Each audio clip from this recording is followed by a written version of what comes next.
कहाँ तक पहुंचा चंद्रयान 3, चांद के रास्ते में तीसरा पड़ाव पार, जाने इसरो के मून मिशन का लेटेस्ट अपडेट। विक्रम साराभाई अंतरिक्ष केंद्र के निदेशक एस उन्नीकृष्णन नायर ने बताया, चंद्रयान 3 मिशन 40 दिन के महत्वपूर्ण चरण से गुजरेगा और अंततः चंद्रमा की सतह पर लैंडिंग के लिए इसमें लगे थ्रस्टर्स की माद।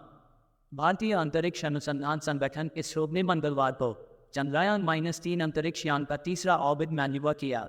इसरो ने तीसरे ऑर्बिट मैन्यूवर को दोपहर 2 से 3 बजे के बीच बदला गया।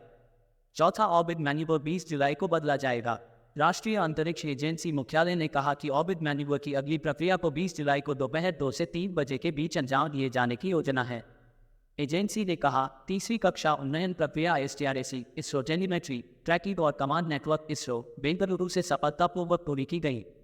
इसरो ने 17 जुलाई को चंद्रयान-3 अंतरिक्ष यान का दूसरा ऑर्बिट मैन्यूवर किया।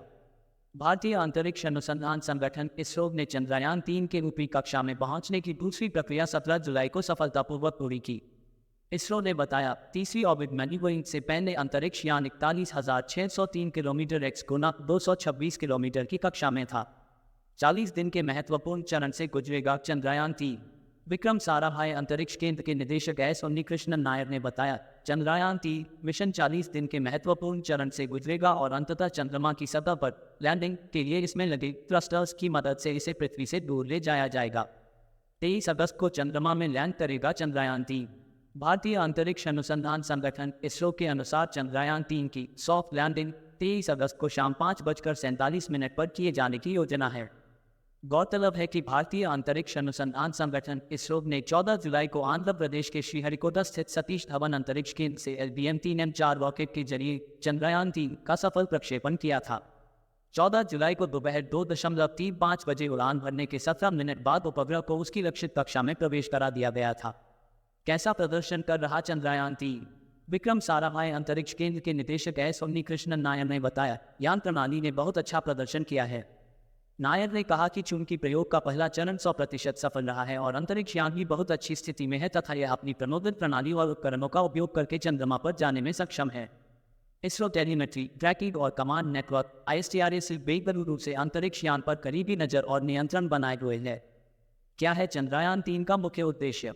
इसरो के अनुसार उड़ान भरने के लगभग 16 मिनट बाद प्रनोदन मॉड्यूल रॉकेट से सफलतापूर्वक अलग हो गया और यह चंद्र कक्षा की ओर बढ़ते हुए पृथ्वी से 170 किलोमीटर निकटतम और 36,500 किलोमीटर सुदूरतम बिंदु पर एक अंडाकार चक्र में लगभग 5-6 बार पृथ्वी की परिक्रमा करेगा। LBM-3M4 रॉकेट अपनी श्रेणी में सबसे बड़ा और भारी है, जिसे वैज्ञानिक फैट बॉय या बाहुबली कहते हैं। चंद्रयान-3 का मुख्य उद्देश्य लैंडर को चंद्रमा की जमीन पर सुरक्षित उतारना है। लैंडिंग के बाद रोवर प्रयोग के लिए बाहर निकलेगा। लैंडर के साथ प्रणोदन मॉड्यूल गति प्राप्त करने के बाद चंद्रमा की कक्षा तक पहुंचने के लिए 1 महीने से अधिक लंबी यात्रा पर तब तक आगे बढ़ेगा जब तक कि यह चंद्र सतह से 100 किलोमीटर ऊपर नहीं पहुंच जाता। इसरो के वैज्ञानिकों ने कहा कि वांछित ऊंचाई पर पहुंचने के बाद लैंडर मॉड्यूल चंद्रमा के दक्षिणी ध्रुव क्षेत्र पर सॉफ्ट लैंडिंग के लिए उतरना शुरू कर देगा। सॉफ्ट लैंडिंग इस अभियान का सबसे चुनौतीपूर्ण हिस्सा।